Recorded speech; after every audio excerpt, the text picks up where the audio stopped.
ঠিক আছে বাবারা, আশা করি সবাই ভালো আছো। আমি জিৎ ভাইয়া, ঢাকা মেডিকেল কলেজ। আজকে আমরা পড়বো তড়িৎ রসায়ন কবির স্যারের অনুশীলনীর এমসিকিউ গুলা। মেডিকেলের জন্য ঠিক যেইগুলো ইম্পর্টেন্ট, কোন জায়গাটায় শর্টকাট দরকার, আমরা ঠিক সেই জিনিসটা দেখার চেষ্টা করব। অলরেডি তোমরা ক্লাস পেয়ে গিয়েছো তড়িৎ রসায়নের। সো ফার্স্ট অফ অল বলে রাখি, যেগুলা উদ্দীপক রিলেটেড প্রশ্ন, যেইগুলা বহুপদী প্রশ্ন, এইগুলো আমরা সলভ করব না, ঠিক আছে? আর কঠিন কঠিন ম্যাথ সলভ করার দরকার নাই, আমরা খুব সহজ সিম্পলভাবে মেডিকেলের জন্য যেগুলো দরকার সেগুলো সলভ করাবো। ওকে, চলো। তড়িৎ রসায়ন, রাইট? আমি জিৎ ভাই, ঢাকা মেডিকেল কলেজ, তোমরা জেনে গিয়েছো অলরেডি। ওকে, প্রথম প্রশ্ন দেখো, প্রমাণ হাইড্রোজেন গ্যাস তড়িৎদ্বারে অ্যাসিড দ্রবণের ঘনমাত্রা কত?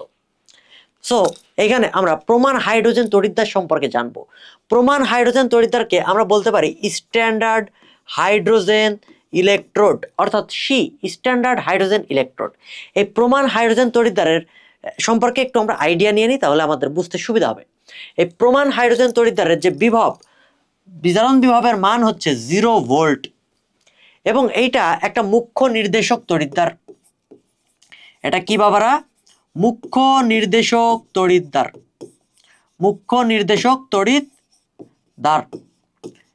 এই প্রমাণ হাইড্রোজেন তড়িৎদ্বারের যে ক্যাথোড এবং অ্যানোড থাকে, সেটা প্লাটিনামে মোড়কে আবৃত গ্রাফাইট দিয়ে গঠিত থাকে, অর্থাৎ গ্রাফাইটের চারপাশে প্লাটিনামের আবরণ থাকে এর অ্যানোড এবং ক্যাথোডে, ঠিক আছে?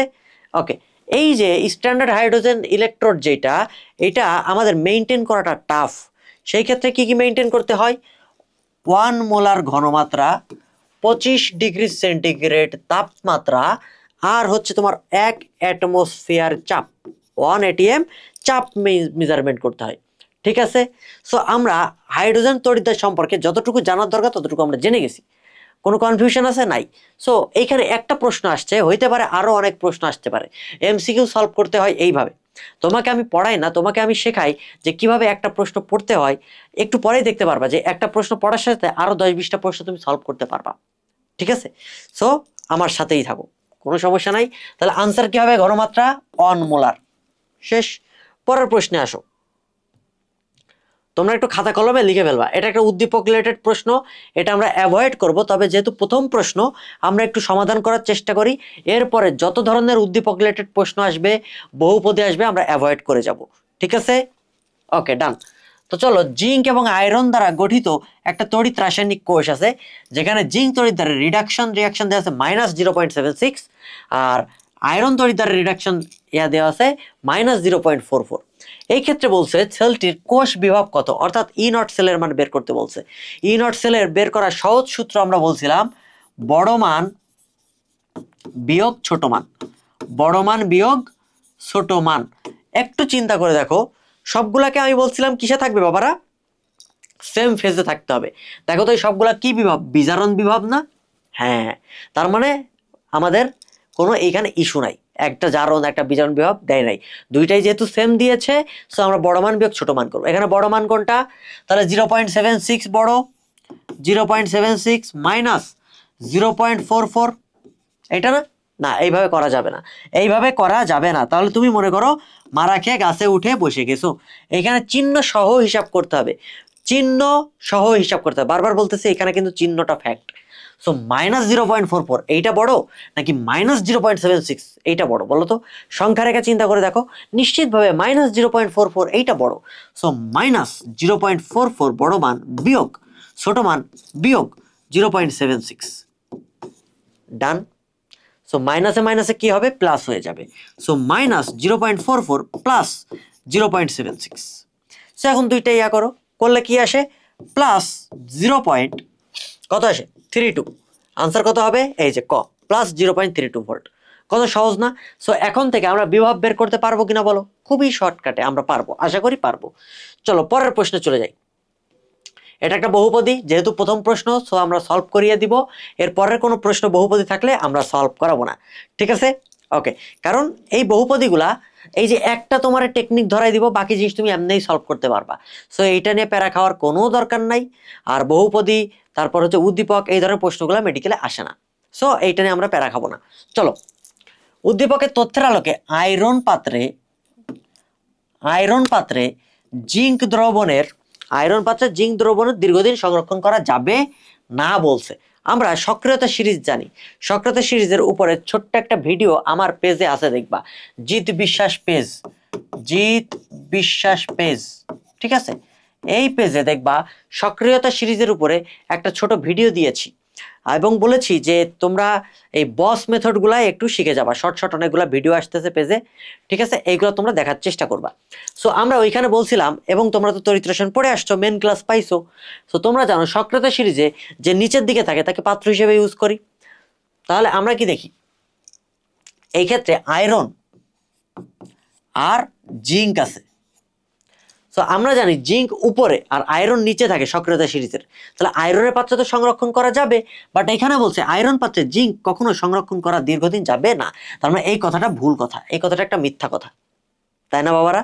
ওকে, যেহেতু একটা মিথ্যা কথা তুমি বের করে ফেলেছো, তার মানে বহুপদীতে কি বাকি দুইটা রাইট হয়ে গেল, আনসার 2 আর 3।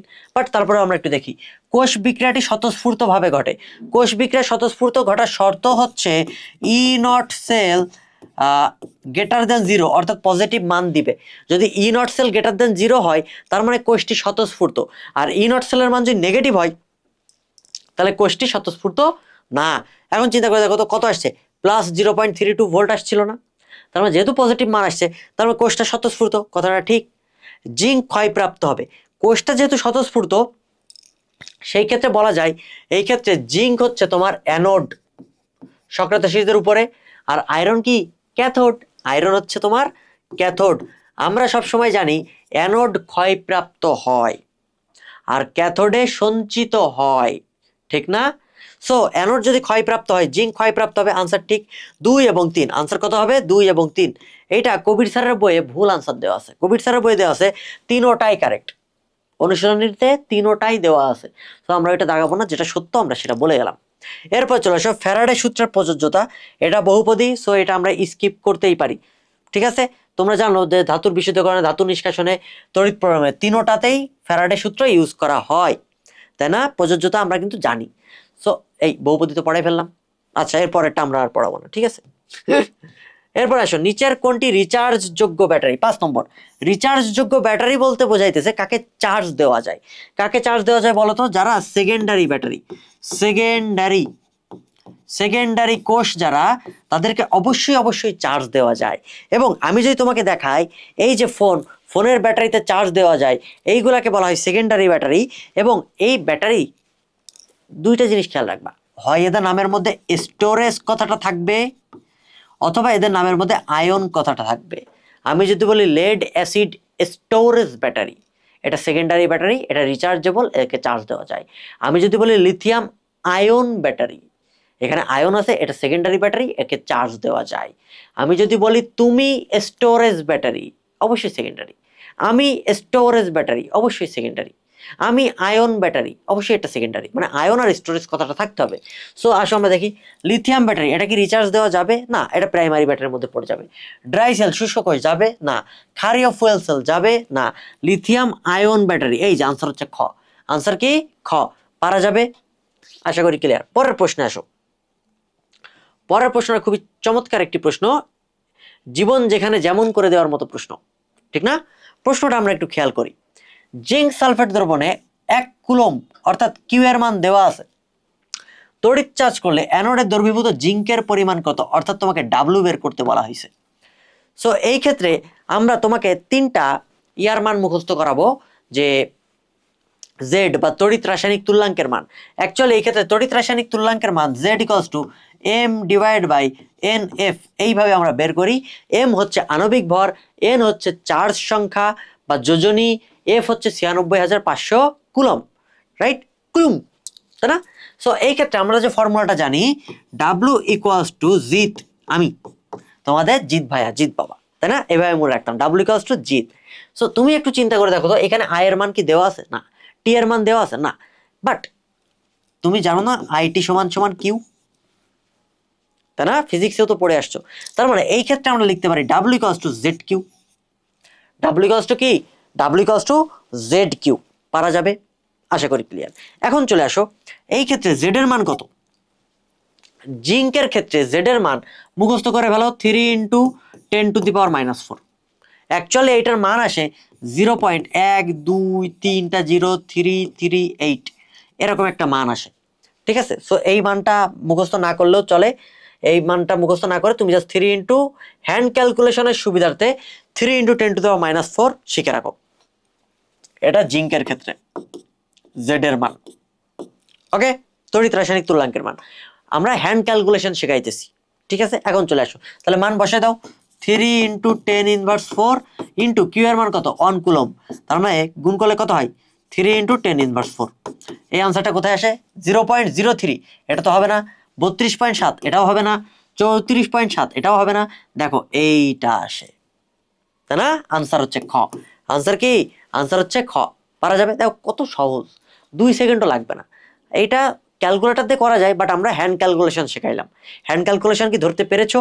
আশা করি ধরতে পারার কথা। পরের প্রশ্নে চলে আসো। পরের প্রশ্নটা হলো এই যে দেখা যাচ্ছে না, একটু বড় করি। ঠিক আছে, সিলভার নাইট্রেট দ্রবণে 60 মিনিট ধরে 5 অ্যাম্পিয়ার, অর্থাৎ এটা তোমার টি এর মান 60 মিনিট। তোমরা যখন একটা ম্যাথ আনসার করতে যাবা, আগে তুমি দেখে নিবা কি কি দেওয়া আছে, সেইগুলাকে আগে মার্ক আউট করে ফেলবা। ডান? ওকে। 5 অ্যাম্পিয়ার বিদ্যুৎ অর্থাৎ আই এর মান দেওয়া আছে, চালনা করলে ক্যাথোডে কত গ্রাম সিলভার জমা হবে, অর্থাৎ ডাব্লিউ বের করতে বলা হয়েছে। সো আমরা শর্টকাটেই বলতে পারি W equals to Z I T, right? সিলভারের ক্ষেত্রে জেড এর একটা মান মুখস্থ, কত? 0.001। যারা ক্লাস করছো তড়িৎ রসায়নে তাদের জানার কথা যে সিলভারেরটা আমরা রূপা দিয়ে মনে রাখছিলাম, রূপাতে 2টা লেটার, দ্যাট মিনস 2টা জিরো হবে, অর্থাৎ 0.12, 2টা 0 1। আই এর মান কত 5 অ্যাম্পিয়ার, টি এর মান কত 60 মিনিটকে সেকেন্ডে নিয়ে যাও, 60 ইন্টু 60 অর্থাৎ 3600 সেকেন্ড, অর্থাৎ কত 3600 সেকেন্ড। এবার আমরা একটু ক্যালকুলেশন করার চেষ্টা করি। আমরা যে ক্যালকুলেশন করার চেষ্টা করি একটু হিসাব করে দেখো, একটু দেখো মাথা ঠান্ডা করে। এই 0.123টার ডিজিট আছে, তার মানে 1 ইন্টু এটাকে আমরা 10⁻³ লেখা যায়, ইন্টু 5 ইন্টু 36 ইন্টু 10 স্কোয়ার, এইভাবে লেখা যায়। স্কোয়ার আর 10⁻³ কাটাকাটি হয়, তাহলে যেই ঘটনাটা আসে 5 ইন্টু 36 ইন্টু 10⁻1, রাইট? সো এইটার মান মোটামুটি 5 গুণ 36 করলে কত হয়ে যায় বলো তো? 5 ছক 30, 30-এর 0 হাতে থাকে 3, 3 5 15, 180, 180 ইন্টু 10⁻1 অর্থাৎ 18 গ্রাম। সো অ্যাকচুয়ালি দেখো আমরা 0.001 নিছি, কিন্তু 0.001 না তো, এটা 0.00114 বা 118 এরকম একটা মান ছিল। হ্যান্ড ক্যালকুলেশনের সুবিধার্থে আমরা জাস্ট ফার্স্ট ডিজিটটা নিয়েছি হ্যান্ড ক্যালকুলেশনের সুবিধার্থে। তাহলে এইখানে মান তো আরো বাড়তো জেড এর মান, রাইট? আর জেড এর মান যদি বেশি হইতো নিশ্চিতভাবে 18 চাইতে কোনো একটা বেশি মান আমরা পাইতাম, ঠিক না? সো এইখানে আনসারটা কি দেখো, 8.76, এটা কি হবে না? 16.812 হবে না? 20 আছে, 24 আছে, 18 কাছাকাছি কোনটা? 20। আনসার হচ্ছে গ। শেষ। এটাই হচ্ছে হ্যান্ড ক্যালকুলেশন। দেখছো কত সহজ? তুমি জাস্ট আমার সাথে ক্লাসটা করো, তুমি শর্টকাট শিখতে পারবা, তুমি হ্যান্ড ক্যালকুলেশন শিখতে পারবা। ঠিক আছে, এই যে তোমাদের জন্য যে পরিশ্রম করতেছি, এই পরিশ্রমটা সফল হবে যখন তুমি এই বেসিকগুলো আয়ত্ত করে নিয়ে, এই ট্রিক্সগুলো আয়ত্ত করে নিয়ে অ্যাপ্লাই করতে পারবা। তখন তুমি এই জিৎ বাবার কথা মনে করবা যে না, জিৎ ভাই শিখাইছিল, এখন আমার এই জিনিসটা কাজে লাগতেছে। ঠিক আছে, ওকে। পরের প্রশ্নে চলো। এটা তো উদ্দীপক রিলেটেড প্রশ্ন, এটা পারার কথা। দেখো জিঙ্ক আয়রন সেম, ভোল্ট দেওয়া আছে, বড় মান বিয়োগ ছোট মান করে ফেলবা। সো এটা বাদ। 9 নম্বরটা দেখো বহুপদী, সেম কাহিনী, বাদ। তামার বিজারণ বিভব কত? এটা মুখস্থ। তামার প্রমাণ বিজারণ বিভব হচ্ছে +0.34 ভোল্ট, +0.34 ভোল্ট। আর জিঙ্কের ক্ষেত্রে কত ছিল? জিঙ্কের ক্ষেত্রে প্রমাণ বিজারণ বিভব ছিল -0.76 ভোল্ট। ঠিক আছে, আয়রনের ক্ষেত্রে কত ছিল? আয়রনের ক্ষেত্রে ছিল -0.44 ভোল্ট। এই কয়েকটা মুখস্থ রাখতেই হবে, সাথে লিথিয়াম এবং পটাশিয়াম। কি কি বললাম? লিথিয়াম এবং পটাশিয়াম, এই দুইটা মুখস্থ করে ফেলবা। তোমরা আমাকে কমেন্ট সেকশনে জানাবা লিথিয়ামের প্রমাণ বিজারণ বিভব কত আর পটাশিয়ামের প্রমাণ বিজারণ বিভব কত। ঠিক আছে, ওকে। এরপরে প্রশ্ন আসো, নিচের কোনটি জারণ বিজারণ অর্ধকোষ? নামের মধ্যে আনসার আছে, অর্থাৎ জারণ এবং বিজারণ দুইটাই ঘটতে হবে। তুমি একটু চিন্তা করে দেখো তো, ক্লোরিন থেকে ক্লোরিন মাইনাস হয়েছে, এটা তো আমরা বলতে পারি গ্যাস এবং গ্যাসের আয়ন বা অধাতব ধাতব আয়ন। এটাকে আমরা বলতে পারি কি ধাতুর অদ্রবণীয় লবণ। এটাকে কি বলতে পারি ধাতব অ্যামালগাম এবং ধাতব আয়ন অর্ধকোষ। বাট তুমি দেখো তো 2+ থেকে 3+, হয় কিনা? হয়। পৃথিবীতে মানে তোমার হাজেনাক স্যারের বইয়ে বলা আছে মাত্র দুইটাকে, একটা SN2+ থেকে SN4+, এইটা একটা জারণ বিজারণ অর্ধকোষ, আর Fe2+ থেকে Fe3+, এইটা একটা জারণ বিজারণ অর্ধকোষ। এই দুইটাই আছে, দুইটাই মনে রাখবা জারণ বিজারণ অর্ধকোষ কোনটা। তাহলে আনসার কি হবে? ঘ হবে। শেষ। এরপরের প্রশ্নে চলে আসো। খুবই সহজ, কিন্তু তড়িৎ রসায়ন খুবই সহজ, একটু বুঝতে পারলে খুবই ইজি। দেখো 27 গ্রাম অ্যালুমিনিয়াম ক্যাথোডে জমা করতে কি পরিমাণ বিদ্যুৎ চার্জ দরকার, অর্থাৎ কিউ এর মান জানতে চাইছে। এবং আমরা এই ক্ষেত্রে আমরা কি জানি, দেখো সহজে বলো। অ্যালুমিনিয়াম কি হয়? 3টা ইলেকট্রন ত্যাগ করে। 3টা ইলেকট্রন যদি ত্যাগ করে অ্যালুমিনিয়াম 3+ হয়ে যায়। এই ক্ষেত্রে এই বিক্রিয়া দিয়ে কি বুঝি বলতো, যে 1 মোল, এটা তো 1 মোল, সামনে 1 মোল আছে, রাইট? সো 1 মোল অ্যালুমিনিয়াম ক্যাথোডে জমা করতে কত লাগবে বলো? এই যে 3টা ইলেকট্রন, দ্যাট মিন্স 3 ফ্যারাড বিদ্যুৎ লাগবে, রাইট? সো 3 ফ্যারাড বিদ্যুৎ লাগবে 1 মোলের ক্ষেত্রে। সো 1 মোল মানে কত গ্রাম বলো? 1 মোল মানে হচ্ছে 27 গ্রাম অ্যালুমিনিয়াম। সো 27 গ্রাম অ্যালুমিনিয়াম ক্যাথোডে জমা করতে কত ফ্যারাড লাগতেছে? 3 ফ্যারাড। প্রশ্নে কি বলছে? 27 গ্রাম। তাহলে আনসার কি হবে? 3 ফ্যারাড। পারবা? খুবই সহজ, কিন্তু খুবই সহজ না? খুবই সহজ। এরপরের প্রশ্নে আসো।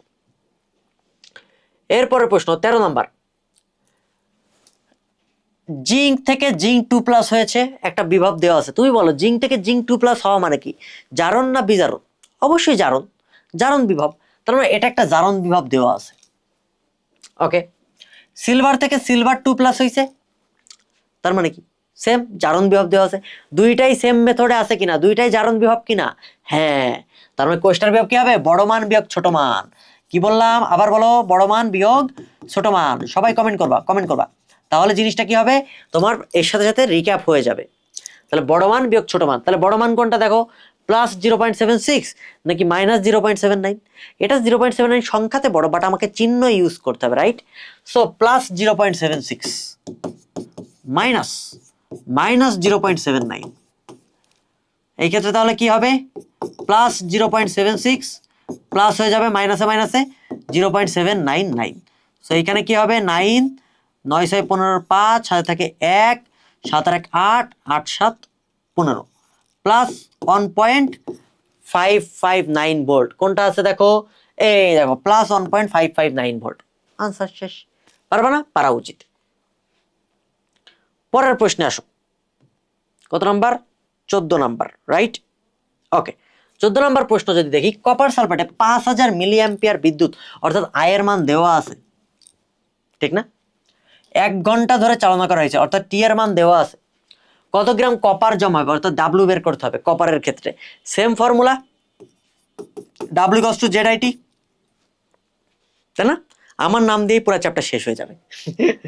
সো ডাব্লিউ আমরা বের করব। জেড এর মান আমরা জানি কপারের ক্ষেত্রে, কপারে বলছিলাম 3টা লেটার আছে। সো 0 পয়েন্টের পরে 3টা ডিজিট হবে।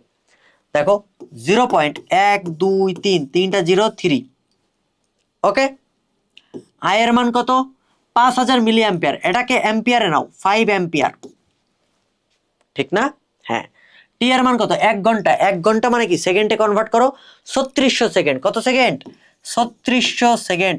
আবারও সেম ক্যালকুলেশন। এটাকে কি বলি? 3 × 10⁻⁴ ইন্টু 5 × 36 ইন্টু 10 স্কোয়ার। তার মানে কি আসে? 3 × 5 × 36 ইন্টু স্কোয়ার আর 10⁻⁴ কাটাকাটি হয়ে যায় না? তাহলে অ্যাকচুয়ালি কি থাকে? 10 স্কোয়ার, তাই না? তাহলে এই ক্ষেত্রে কি হয়? 5 আর 36 আগের ক্লাসে গুণ করে দেখাইছি, একটু আগে গুণ করে দেখালাম, 180 হয়। তাহলে 180কে 3 দিয়ে গুণ করো, 3 18 কত? 54। অর্থাৎ এই যে 540 ইন্টু 10⁻², দ্যাট মিনস আনসার কি আসে? 5.4 গ্রাম। তো 5.4 গ্রাম কোথায় আছে? যেহেতু 5.4 গ্রামটা নাই, এর কাছাকাছি আমার মানটা দেখাইতে হবে। একটু চিন্তা করে দেখো, 5.4 এর কাছাকাছি কোনটা আছে? 5.8 না, বাদ। 5.9 বাদ। 5.72 বাদ। 5.52। আনসার হচ্ছে ক। আনসার কি? ক। আনসার কি হবে বলো? ক হবে। পারবা কিনা বলো? খুবই সহজ। মানে আমরা কি অ্যাকচুয়াল মান তো নিই নাই, এটার মান তো 3:1, 0.301। হ্যান্ড ক্যালকুলেশনের সুবিধার্থে আমি তোমাকে জাস্ট 3 দিয়ে ক্যালকুলেশন করাইছি, তাই কাছাকাছি মানকে আমাকে তাকাইতে হবে। বুঝতে পেরেছো? আশা করি ক্লিয়ার। এরপরে আসো, ইহার পরে আসো এই যে লেড স্টোরেজ ব্যাটারিতে কোনটা ব্যবহৃত হয়? লেড, এটার নামই হচ্ছে লেড অ্যাসিড স্টোরেজ ব্যাটারি। নামের মধ্যে অ্যাসিডের কথা আছে, সো অ্যাসিড ব্যবহার হবে সালফিউরিক অ্যাসিড। এই সালফিউরিক অ্যাসিডের কিছু মেজারমেন্ট আছে, কি কি? 38% W/W, 4.5 মোলার, এবং আপেক্ষিক গুরুত্ব কত? 1.29 গ্রাম পার সিসি। দেখো সালফিউরিক অ্যাসিডের জিনিসটা মুখস্থ হয়ে গেল। সো লেড অ্যাসিড স্টোরেজ ব্যাটারিতে সালফিউরিক অ্যাসিড ব্যবহার করা হয়। কতটুকু ব্যবহার করা হয়? 38% W/W, 4.5 মোলার, 1.29 গ্রাম পার সিসি। এখন কথা হচ্ছে এই সালফিউরিক অ্যাসিডের আপেক্ষিক গুরুত্ব তো আমরা মেজার করলাম, কি দিয়ে মেজার করব বলো? আমরা মেজার করি হাইড্রোমিটার, নট হাইগ্রো, হাইড্রোমিটার দিয়ে। কি দিয়ে মেজার করি? হাইড্রোমিটার দিয়ে। হাইড্রো মানে হাইড্রোজেন, সো সালফিউরিক অ্যাসিডের হাইড্রোজেনের আপেক্ষিক গুরুত্ব মাপার জন্য আমরা হাইড্রোমিটার ব্যবহার করি। অনেক সময় দেখবা যে সালফিউরিক অ্যাসিড যে লেড অ্যাসিড স্টোরেজ ব্যাটারিতে পানি ব্যবহার করা হয়, ওই যে গাড়িতে ব্যবহার করে না, পানি দেয় দেখবা ব্যাটারিতে, ইঞ্জিনে। কেন দেয় বলো তো? এই যে সালফিউরিক অ্যাসিডের আপেক্ষিক গুরুত্ব অর্থাৎ স্পেসিফিক গ্র্যাভিটি, এইটা মেইনটেইন করার জন্য। কিসের জন্য পানি দেওয়া হয় বলো? স্পেসিফিক গ্র্যাভিটি মেইনটেইন করার জন্য। ঠিক আছে বাবারা? আশা করি ক্লিয়ার। যদি এই জিনিসগুলো না পারো তাহলে কিন্তু জীবন যেখানে যেমন হয়ে যাবে। লেড অ্যাসিড স্টোরেজ ব্যাটারিতে সালফিউরিক অ্যাসিড নিয়ে কথাবার্তা প্রচুর ইম্পর্টেন্ট, এই জিনিসটা লাগবে, পরীক্ষায় আসবে মানে আসবে। তাহলে সালফিউরিক অ্যাসিড ব্যবহার করি। এরপরে চলে আসো 16 নম্বর, ফুয়েল সেলের ক্যাথোডে জারক হিসেবে কোনটা ব্যবহার করা হয়? ফুয়েল সেল অ্যাকচুয়ালি আমাদের দুইটা আছে, একটা হচ্ছে হাইড্রোজেন অক্সিজেন ফুয়েল সেল, একটা আছে মিথানল অক্সিজেন ফুয়েল সেল। এই ক্ষেত্রে হাইড্রোজেন অক্সিজেন ফুয়েল সেলের ক্ষেত্রে বিজারক হচ্ছে হাইড্রোজেন, জারক অক্সিজেন। মিথানল অক্সিজেন ফুয়েল সেলের ক্ষেত্রে বিজারক হচ্ছে মিথানল আর জারক হচ্ছে অক্সিজেন। সো আমরা দুই ক্ষেত্রেই দেখতেছি জারককে অক্সিজেন। সো এই ক্ষেত্রে কোন ফুয়েল সেল সেটা বলে নাই, এবং জারক তো দুই ক্ষেত্রেই সেম, সো এটা নিয়ে মাথা ব্যথার কোনো কারণ নাই, অক্সিজেন। বুঝছো? ওকে, ডান। এরপরে আসো, ঠিক আছে, তড়িৎ বিশ্লেষণে কোনটি দ্রবণ থেকে আগে চার্জ মুক্ত হবে? আগে চার্জ মুক্ত হওয়ার শর্ত কি? যে সক্রিয়তা সিরিজে, তড়িৎ রাসায়নিক যে সক্রিয়তা সিরিজ আছে, এই সক্রিয়তা সিরিজের নিচে যে থাকবে সে আগে চার্জ মুক্ত হবে। এখন সক্রিয়তা সিরিজ তো তোমরা অলরেডি পড়ে আসছো। সক্রিয়তা সিরিজের নিচে কে আছে দেখো তো, এই হাইড্রোজেনের উপরে তো সোডিয়াম এবং লেড আছে, সো এইটা আগে বাদ, এটাও বাদ। হাইড্রোজেনের নিচে আছে কপার, সবার নিচে আছে কপার, সো কপার আগে চার্জ মুক্ত হবে। সো সক্রিয়তা সিরিজের যে নিচে থাকে সে আগে চার্জ মুক্ত হবে। ক্লিয়ার? সক্রিয়তা সিরিজটা প্রচুর ইম্পর্টেন্ট। এইটা নিয়ে একটা শর্ট ভিডিও তোমরা বলছিল প্রচুর সমস্যা হয়, এই ভিডিওটা জিৎ বিশ্বাস পেজে এবং ভার্সিটোলজি যে ইউটিউব চ্যানেল আছে, হ্যাঁ মেডিলজি ইউটিউব চ্যানেলে পাবা, বস মেথড বলে একটা প্লে লিস্ট আছে, দেখবা। কোন প্লে লিস্ট? বস মেথড। এই বস মেথড প্লে লিস্টে আমি এই শর্ট শর্ট ভিডিওগুলো তোমাদের ট্রিক্সের মাধ্যমে বলে দিছি। সো এই বস মেথড সিরিজটা এক নজরে সবাই দেখে ফেলবা এবং নোট করে ফেলবা, তাহলে ইহ জীবনে তোমার আর কোনো সমস্যা থাকবে না। বুঝছো? আর যদি না করো তাহলে জীবন যেখানে যেমন হয়ে যাবে। ক্লিয়ার? তাহলে আমরা এটা বুঝলাম। পরের প্রশ্নে চলে আসো। এটা তো উদ্দীপক রিলেটেড প্রশ্ন, বাদ, উদ্দীপক বাদ। তুমি অলরেডি বের করতে পারবা, ইএমএফ বের করতে বলছে। তারপরটা উদ্দীপক, উদ্দীপক 21 নাম্বারটা একটু দেখো, ই কপারের মান কত? এখানে বলছে দেখো, ই দিয়ে কপার স্ল্যাশ কপার 2+, অর্থাৎ দেখেই বোঝা যাচ্ছে জারণ বিভব, কিন্তু তুমি বইতে পড়ে আসছো কি বিজারণ বিভব। কপারের বিজারণ বিভবের মান কত ছিল বলো? কপার 2+ থেকে কপার এটা ছিল +0.34 ভোল্ট, তাহলে এটা তো কপার থেকে কপার 2+, অর্থাৎ জারণ বিভব, তাহলে উল্টাই দাও, উল্টাইলে কি হবে বলো? -0.34 ভোল্ট, -0.34 ভোল্ট। আনসার হচ্ছে খ। সহজ না? একটু মাথা ঠান্ডা করলে সবকিছুর আনসার তুমি করতে পারিবা। ডান। পরের প্রশ্নে আসো। এই যে গ্যাস ইলেকট্রোডে কোন ধাতু ব্যবহার করা হয়? একটু আগে পড়ালাম গ্যাস ইলেকট্রোডে যে হাইড্রোজেন তড়িৎদ্বারে প্লাটিনাম ব্যবহার করা হয় অরামের সাথে, সাথে গ্রাফাইটও থাকে। আনসার হচ্ছে কি গ। পরের প্রশ্ন আসো, তড়িৎ বিশ্লেষণকালে নিচের কোন আয়নটি আগে চার্জ মুক্ত হবে? ভালো করে খেয়াল করো, মুক্ত বলছে, নট যুক্ত। সো মুক্ত যদি বলে, এই ক্ষেত্রে দেখো আমাদের অ্যানায়ন দেওয়া আছে। অ্যানায়নের ক্ষেত্রে আমি মনে রাখতে বলছিলাম নাসাই কোলাব্যাং হাসে। তার মানে কি? নাতে নাইট্রেট, সাথে সালফেট, আর কোলাতে ক্লোরাইড, ওকে, ব্যাংতে ব্রোমাইড, হাসেতে হাইড্রক্সিল আয়ন। এর মধ্যে নিচে কে আছে? হাইড্রক্সিল আয়ন, অর্থাৎ এ আগে চার্জ মুক্ত হবে। সো হাইড্রক্সিল আয়ন কই? এই যে গ। তাহলে আগে চার্জ কে মুক্ত হবে? হাইড্রক্সিল আয়ন চার্জ মুক্ত হবে। এরপরে প্রশ্ন চলে আসো 24 নম্বর। এটা বহুপদী, সলভ করার দরকার নেই, তারপরেও তোমাকে একটু আমি সলভ করাই দিই। একটু আমি কি করে দিব? সলভ করে দিব। আসো, হাইড্রোজেন ফুয়েল সেলের ক্ষেত্রে কর্মদক্ষতা 60%? না, হাইড্রোজেন ফুয়েল সেলের ক্ষেত্রে কর্মদক্ষতা হচ্ছে 70%। কত পার্সেন্ট? 70 থেকে 75%। সো 1 নম্বর অপশন ভুল। 1 নম্বর অপশন যদি ভুল থাকে তাহলে 2 আর 3 রাইট। কি কি আছে? জ্বালানি হিসেবে হাইড্রোজেন গ্যাস ব্যবহার করা হয়, কারেক্ট। অ্যালকালির ঘনমাত্রা অপরিবর্তিত হয়, কারেক্ট। আনসার কি? 2 এবং 3 পারা যাবে। পরের প্রশ্নে আসো 25 নম্বর। 25 নম্বর প্রশ্ন, কপার সালফেট দ্রবণে 1 ফ্যারাড বিদ্যুৎ চালনা করলে কতটুকু কপার সঞ্চিত হবে? ভালো করে বুঝো। আমরা কপার কিভাবে করি দেখো, এখানে ফ্যারাডের কথা বলছে, যেহেতু ফ্যারাডের কথা বলছে সো আমরা ওই চার্জের হিসাবে চলে যাব। কোন হিসাবে চলে যাব বাবারা? চার্জের হিসাবে। কপার কি হয় বলো? 2টা ইলেকট্রন ত্যাগ করে, 2টা ইলেকট্রন ত্যাগ করে কপার 2+ হয়। এর মানে 1 মোল কপার ক্যাথোডে জমা হইতে অথবা অ্যানোড থেকে ক্ষয় হইতে কত ফ্যারাড বিদ্যুৎ লাগে বলো? ক্যাথোডে যদি জমা হইতে লাগে 2 ফ্যারাড বিদ্যুৎ। এতটুকু কি বুঝছি আমরা? ওকে, ডান। 2টা ইলেকট্রন মানে 2 ফ্যারাড বিদ্যুৎ। এখন 1 মোল মানে কত গ্রাম বলো? কপারের ক্ষেত্রে 63 গ্রাম, 63.5 হয়। সো 63 গ্রাম আমরা ধরতে পারি, অথবা রাউন্ড ফিগারে আমি 64 গ্রাম ধরে নিলাম। যাও, 64 গ্রাম, রাইট। এ থেকে বোঝা যায় যে 2 ফ্যারাড বিদ্যুৎ চালনা করলে ক্যাথোডে জমা হয় কত গ্রাম? 64 গ্রাম। কত ফ্যারাড বিদ্যুৎ চালনা করতে হবে? 1 ফ্যারাড বিদ্যুৎ চালনা করতে হবে।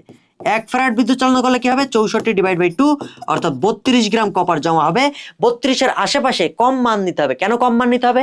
অ্যাকচুয়ালি ছিল তো 63.5, আমি নিছি 64, আমি বেশি মান নিয়ে ফেলছি, তাহলে কাছাকাছি কম মান দেখাইতে হবে। আনসার দেখো, 33 জীবনেও আনসার হবে না, 26 হবে না, 23 হবে না, 31.75। আনসার কি হবে? গ হবে। আনসার কি হবে? গ হবে। বুঝতে পারছো ঘটনাটা কি? এটাই হ্যান্ড ক্যালকুলেশন। এরপরে চলে আসো 26 নম্বর। ইএমএফ বের করার সূত্র বলছে, কোন সূত্রটা কারেক্ট? তো এই সূত্রটা দেখার জন্য সহজে আমরা একটা জিনিস মনে রাখবো, যে ই নট সেল সমান সমান ই অ্যানোড। অ্যানোডে কি হয় বলো? যেখানে যেটা হবে সেটা মিলে যোগ করে দিব। যেখানে যেটা হবে, অ্যানোডে কি হয়? জারণ হয়। তাহলে অ্যানোডে কোন বিভবটা নিব? জারণ বিভব নিব। অ্যানোডে অক্সিডেশন প্লাস যোগ করে দিব বলেছি। ক্যাথোডে কি হয় বলো? ক্যাথোডে কিন্তু বিজারণ হয়। তাহলে ক্যাথোডে কোন বিভবটা নিব বাবারা?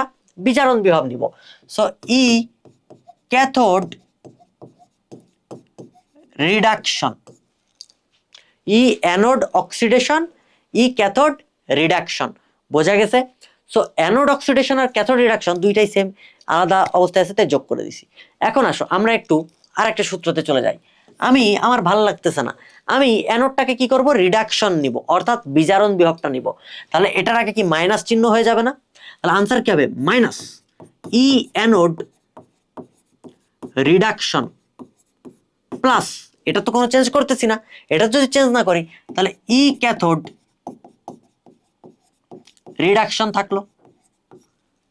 বুঝছো ঘটনাটা কি? এটা একটা ফর্মুলা, এটাকে একটু সাজায় লিখতে পারো, ই cathode reduction minus E anode reduction. বুঝছো কি বলছি?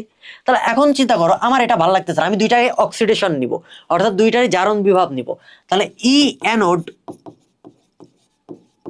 অক্সিডেশন মাইনাস, কেন মাইনাস? কারণ ছিল তো রিডাকশন, আমি নিচ্ছি হচ্ছে তোমার কি? জারণ বিভব। তাহলে minus E cathode oxidation. Formula কিন্তু 3টা চলে আসছে। এখন মিলাই দেখো কোন ফর্মুলাটা অপশনের সাথে আছে। আমরা একটু দেখি, অক্সিডেশন দিয়ে দেওয়া আছে। সো অক্সিডেশন যদি হয় ক্যাথোডের আগে মাইনাস হবে, ক্যাথোডের আগে মাইনাস, আনসার ক, শেষ। বাকিটাতে একটু দেখি, cathode oxidation minus anode, oxidation দিয়ে তো এটা হয় নাই, তার মানে এটা বাদ, সবগুলো অক্সিডেশন দিয়ে করছে, বাদ। এটা দেখো anode reduction minus cathode reduction, আমরা অ্যানোডের আগে মাইনাস চিহ্ন ছিল রিডাকশনে, ক্যাথোডের আগে প্লাস চিহ্ন ছিল, সো এটাও বাদ। আনসার কি ক। বুঝছো? তুমি একটা ফর্মুলা মনে রাখবা, বাকি ফর্মুলা তুমি বের করতে পারবা। ক্লিয়ার? সো 3টা ফর্মুলা মুখস্থ করার দরকার নাই তো, একটু টেকনিক্যালি আগানো শেখো, ঠিক আছে? এটা হচ্ছে বস টেকনিক, একটা বুঝাই দিব, বাকি জিনিস তুমি এমনিই সলভ করতে পারবা, ঠিক আছে? এরপর চলে আসো ক্যালোমেল তড়িৎদ্বার। ক্যালোমেল তড়িৎদ্বারে কোনটা ব্যবহৃত হয়, অর্থাৎ ক্যালোমেলের সংকেত কি জানতে চাইছে? ক্যালোমেলের সংকেত খ, Hg2Cl2। এটা পিএইচ মিটারেও কিন্তু ব্যবহার হয়। যদি পরীক্ষায় প্রশ্ন আসে পিএইচ মিটারে কোন তড়িৎদ্বার ব্যবহার হয়, উত্তর কি হবে? ক্যালোমেল তড়িৎদ্বার। এই ক্যালোমেল তড়িৎদ্বার হচ্ছে তোমার একটা সেকেন্ডারি তড়িৎদ্বার। কি তড়িৎদ্বার? সেকেন্ডারি তড়িৎদ্বার। কথা ক্লিয়ার? আশা করি ক্লিয়ার। পরের প্রশ্নে আসো। পরের প্রশ্নটা বহুপদী, সো এটা আমরা স্কিপ করে যাব। 29 নম্বর বহুপদী স্কিপ করে যাব। 30 নম্বর, নিচের কোন ধাতুগুলা অ্যাসিড থেকে হাইড্রোজেনকে প্রতিস্থাপন করে? এই বিভব টিভব দেওয়া আছে, এত জানার দরকার নেই বাবা। এইখানে দেওয়া আছে জিঙ্ক, সিলভার, কপার, অরাম। তুই চিন্তা কর হাইড্রোজেনের নিচে কে আছে? হাইড্রোজেনের নিচে সক্রেটিস সিরিজ একটু চিন্তা করে দেখো, সিলভার আছে, কপার আছে, আর অরাম বা সোনা আছে। সো এই 3টা যেহেতু হাইড্রোজেনের নিচে আছে, সো এই 3টা কখনোই হাইড্রোজেনকে প্রতিস্থাপন করতে পারবে না, সে অ্যাসিড হোক, স্টিম হোক, আর যাই বলুক না কেন, এত দেখার দরকার নাই। হাইড্রোজেনের নিচে আছে মানে হাইড্রোজেনকে প্রতিস্থাপন করতে পারবে না। তাহলে কে পারবে? অবশ্যই জিঙ্ক পারবে। শেষ। কত সহজ না? সহজ। এইখানে বিভব দিছে তোমার মনটা একটু ঘোলানোর জন্য, সো এত বিভবের দিকে যাওয়ার দরকার নাই। পরের প্রশ্নে যাই আমরা। 31 যে প্রশ্ন আছে, ওকে এক সেকেন্ড। 31 কপার -0.34 ভোল্ট আর আয়রন +0.44 ভোল্ট, দুইটা দেওয়া আছে। একটু চিন্তা করে দেখো, কপার থেকে কপার 2+ হয়েছে, দ্যাট মিনস জারণ বিভব দেওয়া আছে। আর এফি থেকে এফি 2+ হয়েছে, এটাও জারণ বিভব দেওয়া আছে। সো আমি ইসেল তো বের করতেই পারবো, এটা নিয়ে তো আমার কোনো ইস্যু নাই। বড় মান বিয়োগ ছোট মান, বড় মান কোনটা, যেহেতু সেম মেথডে আছে, সেম মেথডে না থাকলে আমি আবার আলাদা করে করে ফেলতাম। তাহলে বড় মান কোনটা? +0.44, মাইনাসে মাইনাসে প্লাস হয়ে যাবে 0.34। আমি কিন্তু লাইন গ্যাপ দিছি, সো লাইন যদি গ্যাপ দিই তাহলে 4 আর 4 8, 3 আর 4 7, 78, 0.78 +0.78 ভোল্ট। এখন বলতেছে তামার পাত্রে এফি সালফেট দ্রবণ রাখা যাবে কিনা।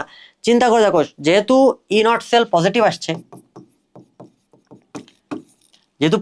কোষটা স্বতঃস্ফূর্ত, দ্যাট মিনস অ্যানোড ক্ষয় হবে, ক্যাথোড সঞ্চিত হবে। অর্থাৎ ক্যাথোডকে আমরা অবশ্যই পাত্র হিসেবে ইউজ করি। আবারও বলতেছি যে ক্যাথোড তাকে অবশ্যই আমরা পাত্র হিসেবে ইউজ করব, এবার চিন্তা করো এখানে ক্যাথোড কোনটা, কপার নাকি এফি? অবশ্যই কপার, তাই না? তামা নিচে আছে আর আয়রন তো উপরে, তাহলে পাত্র হিসেবে কোনটা ইউজ হবে? কপার। তার মানে এই কথাটা সত্য, ক নম্বর রাইট। ফেরাস সালফেট তামার পাত্রে রাখলে তামার পাত্র ক্ষয় হয়ে যাবে না, ক্ষয় তো হবে না, এটা মিথ্যা কথা। লৌহর পাত্রে তুতের দ্রবণ বহন করা যায় না, এটা মিথ্যা কথা। কারণ কি, লোহা বা ফেরাস এটা তো অ্যানোড, এই পাত্রে রাখলে আসলে অ্যানোডটা ক্ষয়প্রাপ্ত হয়ে যায়, যেহেতু ই সেল পজিটিভ আসছে। কথা কি ক্লিয়ার? শর্টকাটে সক্রেটিস সিরিজের নিচে যে থাকবে সেটাকে পাত্র হিসেবে ইউজ করতে হবে, আর কোনো কথা নাই। ডান। এরপরে চলে আসো, এটা বহুপদী বাদ। 33 নম্বরটা উদ্দীপক রিলেটেড। তারপরে আমরা একটু দেখার চেষ্টা করি। দেখো হাইড্রোজেন থেকে অক্সিজেন মিলে 2 অণু পানি হয়েছে না? আচ্ছা, 2 অণু পানি যদি হয়, বলা হয়েছে বিক্রিয়াটি কোন সেলে ঘটে, তার নাম কি? গ্যালভানিক কোষে কি পানির কোনো বিক্রিয়া দেখছো? না। তারপর তড়িৎ বিশ্লেষণ কোষে দেখছো? না। তাহলে লিথিয়াম আয়ন ব্যাটারিতে দেখছো? না। কারণ কি, এটা হাইড্রোজেন আর অক্সিজেন এই দুটো তো ফুয়েল সেল, অর্থাৎ আমরা ফুয়েল সেলে দেখি। সো আনসার হচ্ছে কি গ। আনসার কি বলো? গ। কথা ক্লিয়ার? প্রভাতকালে মুরগি নাচে ডালে। পরের প্রশ্ন আসো, এটা তো বহুপদী, সো বহুপদী বাদ।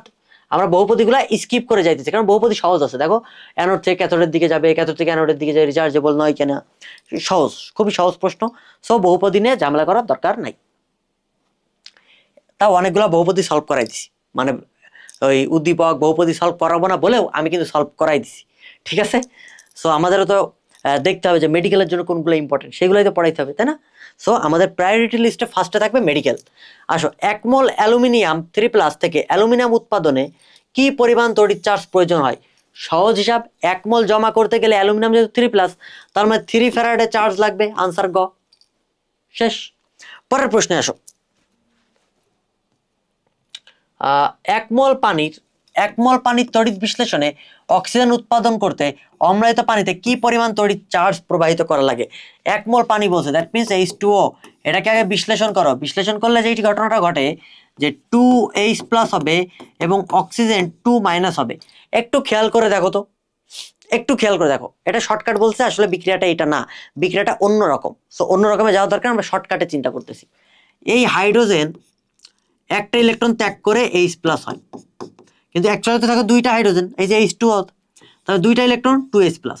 সো একটা অক্সিজেন উৎপন্ন করার জন্য ও অক্সিজেন কি করে, তোমার হচ্ছে দুইটা ইলেকট্রন গ্রহণ করে, O2- হয়, দেন তো পানি গঠন হয়। তার মানে এইখানে দুইটা ইলেকট্রনের সাথে সামঞ্জস্য আসতেছে কিনা, দুইটা ইলেকট্রনে কাজ হচ্ছে, আর দুইটা ইলেকট্রনে কাজ হওয়া মানে কি 2 ফ্যারাড বিদ্যুৎ। আনসার কত? 2 ফ্যারাড। এই যে শর্টকাটে বোঝাইলাম, এটা হচ্ছে শর্টকাট, পারা যাবে, আশা করি ক্লিয়ার। এরপর চলে আসো 36। সোডিয়ামের বিজারণ বিভব দেওয়া আছে, পটাশিয়ামের বিজারণ বিভব দেওয়া আছে। বলছে কোনটি অধিক শক্তিশালী বিজারক। এই বিজারণ বিভব মুখস্থ না করেও তুমি সক্রেটিস সিরিজ যদি মুখস্থ রাখো, তুমি অবশ্যই বলতে পারবা পটাশিয়াম হচ্ছে শক্তিশালী বিজারক, কারণ সক্রেটিস সিরিজে সে উপরে আছে, সক্রেটিস সিরিজের যে উপরে থাকে সে হচ্ছে শক্তিশালী বিজারক। ক্লিয়ার? ওকে, ডান। এরপর চলে আসো পরের প্রশ্ন, খুবই সহজ প্রশ্ন। ইলেকট্রনীয় তড়িৎ প্রবাহী কোনটা? ইলেকট্রনীয় তড়িৎ প্রবাহী বলতে বোঝাচ্ছে ধাতব পরিবাহী। ধাতব পরিবাহী মানে কি? যেগুলো ধাতু আছে। সো তুমি চিন্তা করো, H+, এটা তো আয়ন, সো এটা বাদ। সোডিয়াম ক্লোরাইড গলিত, এটা তো তড়িৎ বিশ্লেষ্য, বাদ। ফেরাস সালফেট দ্রবণ, দ্রবণ বলছে, তার মানে এটাও তো তড়িৎ বিশ্লেষ্য নাকি? কপার, কপার মানে কি? তামা। কপার তার দেখছো না? তার তো দেখছো। সো এটা একটা ধাতব পরিবাহী বা ইলেকট্রনীয় পরিবাহী। কথা ক্লিয়ার? আনসার হচ্ছে কপার। ডান। ওকে। ইলেকট্রোলাইটিক তড়িৎ পরিবাহী কোনটা? ইলেকট্রোলাইটিক মানে বলতেছে তড়িৎ বিশ্লেষ্য কোনটা, আর তড়িৎ বিশ্লেষ্য হওয়ার শর্ত কি? তাকে দ্রবণে আয়নিত হইতে হবে। সোডিয়াম ক্লোরাইড, এটা কি হবে? তুমি প্রশ্ন পড়ার সাথে সোডিয়াম ক্লোরাইড দাগিয়ে দিয়ে আসছো আর মারা খেয়ে গাছে উঠে বসে আছো। সো একটু খেয়াল করতে হবে এখানে কি লেখা আছে, এখানে কঠিন লেখা আছে। কঠিন সোডিয়াম ক্লোরাইড তো তড়িৎ বিশ্লেষ্য না বাবা। এইখানে যেমন সোডিয়াম ক্লোরাইড গলিত লেখা ছিল বা জলীয় দ্রবণ লেখা ছিল, তাহলে তড়িৎ বিশ্লেষ্য হইতো, তাহলে আনসার তো এটা জীবনেও হবে না। বুঝছো? কপার, এটা তো ধাতব পরিবাহী। আয়রন, লোহা, এটাও ধাতব পরিবাহী। আয়রন সালফেট অ্যাকুয়াস, এই দেখো দ্রবণ, তার মানে ক। আনসার কি হবে? ক হবে। ক হচ্ছে তোমার তড়িৎ বিশ্লেষ্য। কথা কি বোঝা গেছে? আশা করি ক্লিয়ার। পরেরটা দেখো, নিচের কোনটি তীব্র তড়িৎ বিশ্লেষ্য? তীব্র তড়িৎ বিশ্লেষ্য কথার অর্থ হচ্ছে সবচেয়ে বেশি বিয়োজিত হবে, সবচেয়ে দ্রুত আয়নিত হবে, শক্তিশালীকে। তুমি দেখো অ্যামোনিয়াম হাইড্রোক্সাইড কি শক্তিশালী? না। অ্যাসিটিক অ্যাসিড, এটা কি শক্তিশালী? না। কপার, এ তো ধাতব পরিবাহী, সো এটা আগেই বাদ, এটা আগেই বাদ। আনসার কি? সোডিয়াম ক্লোরাইড গলিত। ক, ক হচ্ছে আনসার, তীব্র তড়িৎ বিশ্লেষ্য। তীব্র তড়িৎ বিশ্লেষ্য কোনটা? তোমার হচ্ছে সোডিয়াম ক্লোরাইড গলিত। পারবা? খুবই সহজ, কিন্তু খুবই সহজ। পরের প্রশ্নে আসো। 40। মৃদু তড়িৎ বিশ্লেষ্য কোনটা? মৃদু তড়িৎ বিশ্লেষ্য মানে কি? আংশিক বিয়োজিত হবে। তাহলে আংশিক বিয়োজিত কি হয়? তুমি একটু তাকিয়ে দেখো তো, এই দেখো অ্যাসিটিক অ্যাসিড, সোডিয়াম সালফেট আংশিক বিয়োজিত হয় না? HCl আংশিক বিয়োজিত হয়? সালফিউরিক অ্যাসিড আংশিক বিয়োজিত হয় না? কিন্তু এটা দেখো দুর্বল অ্যাসিড না? মনে রাখবা, দুর্বল অ্যাসিড এবং দুর্বল ক্ষার এটা মৃদু তড়িৎ বিশ্লেষ্য। শক্তিশালী অ্যাসিড, শক্তিশালী ক্ষার তীব্র তড়িৎ বিশ্লেষ্য। একদম সোজা হিসাব, বাংলা কথা। ডান। ওকে। জীবন যেখানে যেমন। 1 ফ্যারাড তড়িৎ চার্জ প্রবাহিত করলে, পরের প্রশ্নে চলে এসেছি আমরা। 1 ফ্যারাড তড়িৎ চার্জ প্রবাহিত করলে তড়িৎ বিশ্লেষ্য পদার্থতে দ্বিযোজী মৌল, অর্থাৎ কোন একটা মৌল আছে তার 2+ আয়ন আছে, 2+। একটা ধরে নাও কপার 2+ হইতে পারে, Fe2+ হইতে পারে, ম্যাগনেসিয়াম 2+ হইতে পারে, যে কোনো কিছু ধরে নাও, ধরে নাও, যা ইচ্ছা ধরো। দ্বিযোজী মৌল বলছে কতটি পরমাণু তড়িৎ দ্বারে সঞ্চিত হবে? সো তুমি একটু চিন্তা করো, দ্বিযোজী মৌল যেহেতু বলছে, এর 1 মোল জমা করার জন্য, 1 মোল জমা করার জন্য কত ফ্যারাড বিদ্যুৎ লাগবে বলো? 2 ফ্যারাড বিদ্যুৎ লাগবে। এতটুকু কি ক্লিয়ার? এতটুকু ক্লিয়ার। সো দ্বিযোজী মৌল যেহেতু বলছে, তুমি চিন্তা করো কপার 2+ দিয়ে চিন্তা করো না, 1 মোল কপার জমা করতে কত ফ্যারাড লাগে? 2 ফ্যারাড। এই কারণে তো দ্বিযোজী মৌল বলে দিছে। 2 ফ্যারাডে 1 মোল জমা হয়। 1 মোল মানে কতটি পরমাণু? যেহেতু পরমাণুর কথা বলছে, সো আমরা পরমাণুর হিসাবে চলে যাব। 1 মোল মানে কতটি পরমাণু? 6.023 10⁻23টি অ্যাভোগাড্রো নাম্বার। সো দেখো আমরা ম্যাথ করি, 2 ফ্যারাড বিদ্যুৎ চালনা করলে জমা হয় 6.023 10⁻23। ঐকিক নিয়ম পারো না? পারা উচিত। 1 ফ্যারাড বিদ্যুৎ চালনা করলে, এই যে 1 ফ্যারাড বলছে, 1 ফ্যারাড বলছে তাই লিখছি। যদি 3 ফ্যারাড বলতো তাহলে 3 ফ্যারাড লিখতাম, পরীক্ষায় যেটা আসবে সেটা বসাবো। 1 ফ্যারাড বিদ্যুৎ চালনা করলে কি হয়? 6.023 × 10⁻23 / 2। আমরা শর্টকাট হিসেবে যেটা করব, এটাকে 6 × 10⁻23 ধরে নিব, /2। ভালো না? তাহলে আনসার কি হবে? 3 × 10⁻23, কারণ 2 1 2, 3 2 6। অ্যাকচুয়ালি মান কি হবে? 3.0 সামথিং একটা মান বেরোবে। সো এই ক্ষেত্রে কোনটা আছে? এই যে খ, 3.0115 × 10⁻23। দেখো আমি কিন্তু এক্সাক্ট ভ্যালু একটাতেও বের করতেছি না, একটা ভ্যালু কিন্তু আমি এক্সাক্ট বের করি নাই। আমি কি করছি? কাছাকাছি মানে চলে গেছি। এক্সাক্ট ভ্যালু তুমি ইন্টারমিডিয়েটে বের করবা ক্যালকুলেটর দিয়ে, তারপর বিভিন্ন ইঞ্জিনিয়ারিংয়ে ক্যালকুলেটর ইউজ করা যায়। কিন্তু আমি তোমাকে মেডিকেলের জন্য এবং যেসব ভার্সিটি, জিএসটি, কৃষিতে হ্যান্ড ক্যালকুলেশন আছে, তার জন্য হ্যান্ড ক্যালকুলেশনটাও কিন্তু এর মধ্যে শিখাই ফেলতেছি। ক্লিয়ার? আর হ্যান্ড ক্যালকুলেশনের আলাদা ভিডিও তো দেওয়াই আছে, দেখে নিবা। হ্যান্ড ক্যালকুলেশনের বস আমি, তোর এত চিন্তা করতে হবে না, আমি তোরে সবকিছু শিখাই দিব। তুই জাস্ট ধৈর্য ধরে থাক, ধৈর্য ধরে আমাদের সাথে থাক। এরপরের প্রশ্ন আসো, তড়িৎ বিশ্লেষ্য নয় কোনটা? তড়িৎ বিশ্লেষ্য নয় কোনটা বলছে? সালফিউরিক অ্যাসিড, এটা তড়িৎ বিশ্লেষ্য, গুড। গলিত সোডিয়াম, সোডিয়াম গলা অবস্থায় আছে, সো এটাও একটা তড়িৎ বিশ্লেষ্য। এরপরে আসো কপার সালফেট, এটাও তড়িৎ বিশ্লেষ্য। পানি, এটা তড়িৎ বিশ্লেষ্য না, পানি হচ্ছে তড়িৎ অবিশ্লেষ্য। এখানে আবার কথা আছে, এখানে একটু ভুল লিখছে। যদি লিখতো বিশুদ্ধ পানি তবে ঘটনাটা ঠিক ছিল। বিশুদ্ধ পানি হচ্ছে তড়িৎ অবিশ্লেষ্য, আর সিম্পল পানি বললে সেটা তড়িৎ বিশ্লেষ্য। ওকে, মানে সিম্পল পানিতে তো লবণ টবণ থাকে, আমরা যে ওয়াটারগুলো খাই মিনারেল ওয়াটার খাই। সো সিম্পল পানির কথা যদি বলে, শুধু পানি বলে দেয়, তাহলে সেটা তড়িৎ বিশ্লেষ্য। বাট বিশুদ্ধ পানি যদি বলে, তার মানে সেটা তড়িৎ অবিশ্লেষ্য। এই ক্ষেত্রে একটু ভুল লিখছে, সমস্যা নাই, আমরা এটা কারেকশন করে দিয়েছি, তোমরা করে ফেলো। ওকে, এর পরের প্রশ্ন আসো, খুবই সহজ একটা প্রশ্ন। 30 সেকেন্ড সময়ের জন্য 5 অ্যাম্পিয়ার কারেন্ট প্রবাহিত তড়িৎ বিশ্লেষ্যের মধ্যে কত তড়িৎ চার্জ প্রবাহিত হবে? খুবই সহজ একটা প্রশ্ন। চার্জ বের করতে বলছে, কিউ দেওয়া আছে আই আর টি দেওয়া আছে। আমরা জানি কিউ সমান সমান আই টি। সো আই এর মান হচ্ছে 5, টি এর মান 30 সেকেন্ড, 3 × 5 = 15, 150 কুলুম। এই যে 150 কুলুম কুলুম কুলুম কুলুম। পারা যাবে? সহজ, খুবই সহজ। তুমি যদি এইগুলা না পারো তাহলে মারা খেয়ে গাছে উঠে যাওয়া দরকার তোমার। এরপরে চলে আসো, গলিত লবণে একই পরিমাণ তড়িৎ চার্জ চালনা করলে ক্যাথোডে কোন ধাতুর সর্বোচ্চ সংখ্যক মোল বিমুক্ত হবে? একই পরিমাণ চার্জ চালনা করতে হবে। এই ক্ষেত্রে আমরা যে জিনিসটা মেজার করি,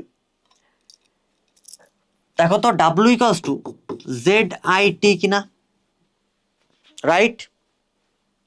ভালো করে বুঝো, তোমাকে বেসিক বোঝাই, তারপরে তুমি ডিটেলস পারবা, শর্টকাটে পারবা। W = ZQ কিনা?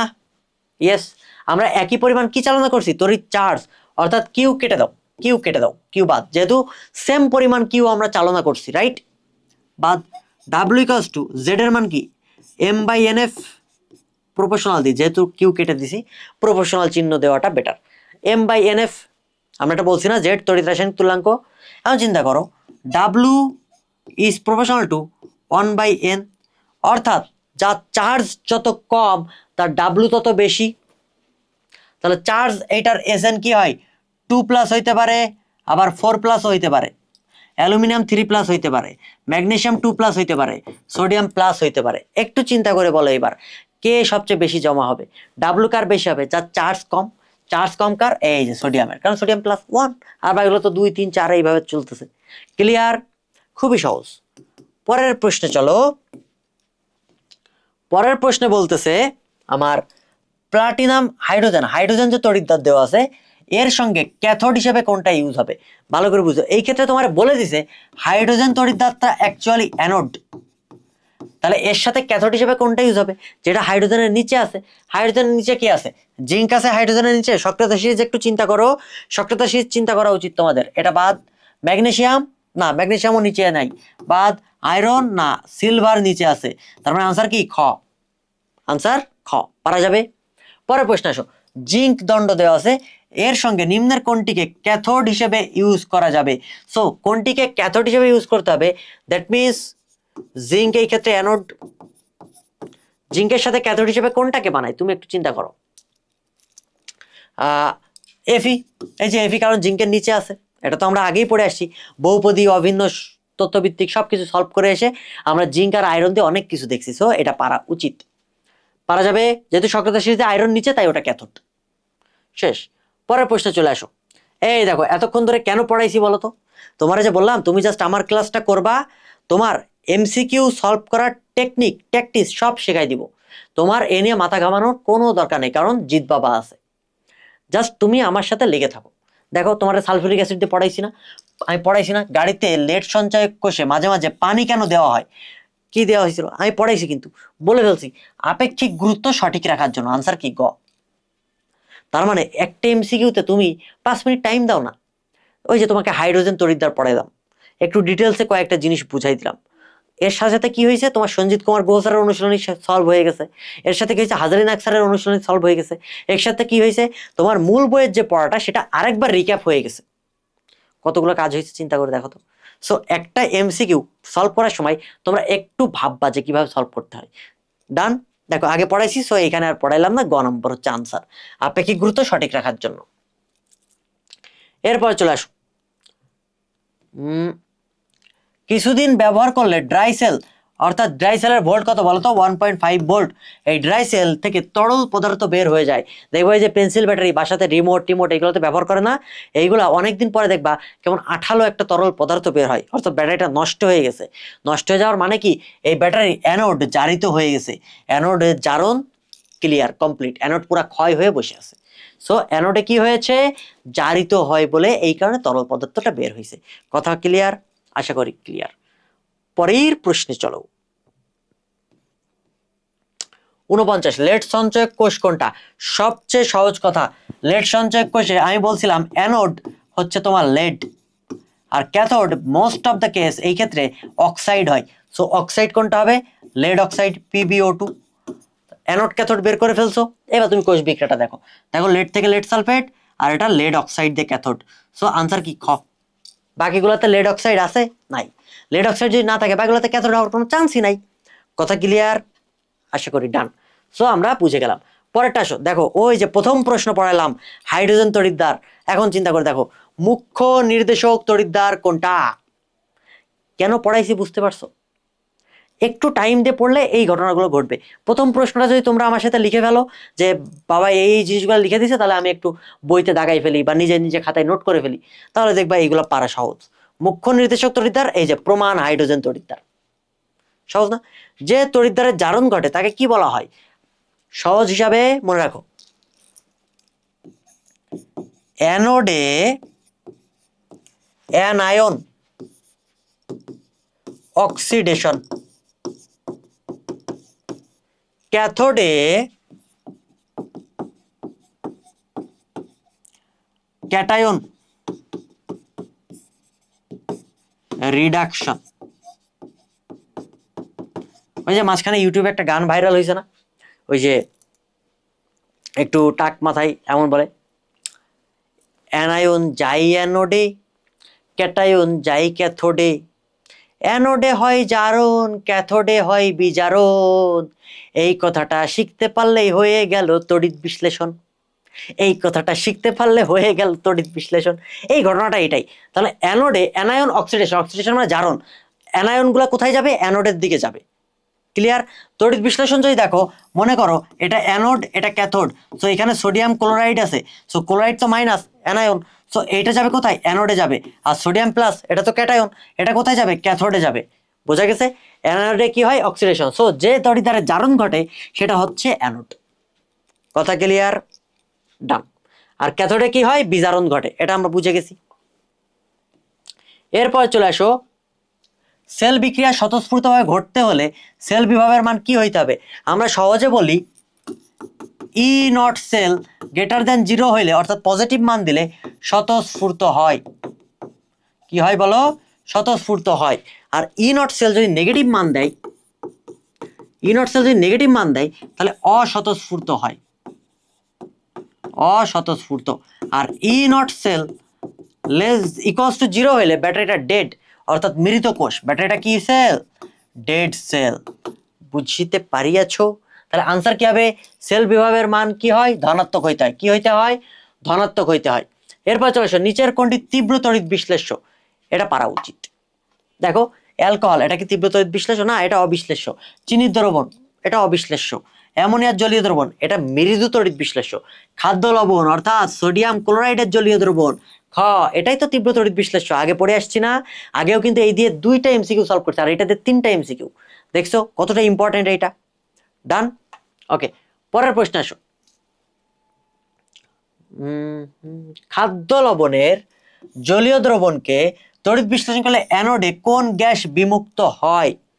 আমরা পড়ছিলাম খাদ্য লবণের তড়িৎ বিশ্লেষণ, অর্থাৎ এইটা যদি অ্যানোড হয় আর এটা যদি ক্যাথোড হয়, এই ক্ষেত্রে কি হবে বলো?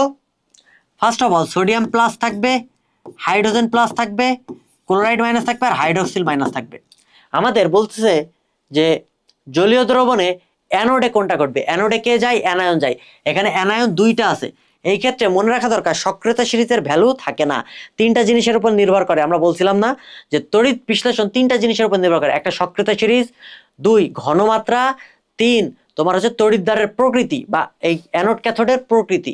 সো সক্রিয়তা সিরিজ দিয়ে তো অলরেডি আমরা জানি যে নিচে থাকে সে আগে চার্জ মুক্ত হয়। এই ক্ষেত্রে ঘনমাত্রাটা কাজ করে। হাইড্রোক্সিল আয়নের ঘনমাত্রা থাকে 10⁻⁷ মোল পার লিটার, হাইড্রোক্সিল আয়নের ঘনমাত্রা।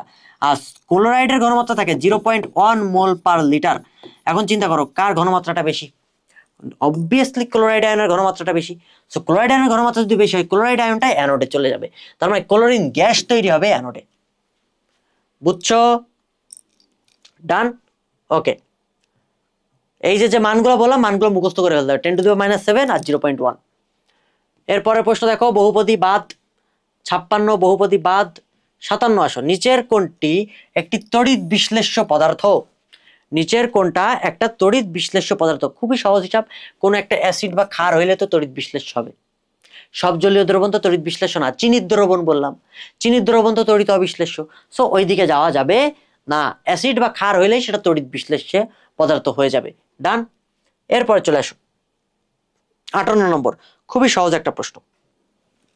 অ্যানায়ন গঠিত হয় কখন? যখন কি হয় বলো, একজন ইলেকট্রন যদি গ্রহণ করে তখনই তো অ্যানায়ন গঠিত হয়। চিন্তা করো, আমি ক্লোরিনের কথা বললাম, ক্লোরিন একটা ইলেকট্রন গ্রহণ করবে, তখনই তো ক্লোরাইড মাইনাস হবে। এই যে তোমার অ্যানায়ন গঠিত হয়ে গিয়েছে। সো অ্যানায়ন যদি গঠিত হয়ে যায় তাহলে কি হইলো? অধাতুর পরমাণু ইলেকট্রন গ্রহণ করলে অ্যানায়ন হয়। ধাতুর পরমাণু ইলেকট্রন, ক নম্বর কি হবে? এই ধাতু কোনোদিন ইলেকট্রন গ্রহণ করে? করে না। তাহলে ক নম্বর কিভাবে আনসার হয়? হওয়ার কোনো চান্সই নেই। উত্তর কি হবে? অধাতুর পরমাণু ইলেকট্রন গ্রহণ করলে অ্যানায়ন গঠিত হয়। ক্লিয়ার? আশা করি ক্লিয়ার। পরের প্রশ্ন আসো। লেড ক্রোমাইট, গলিত লেড ক্রোমাইটের তড়িৎ প্রবাহ ঘটে কোনটির দ্বারা? এটা খুবই সহজ একটা প্রশ্ন। লেড ক্রোমাইটের তড়িৎ প্রবাহ ঘটে কোনটি দ্বারা?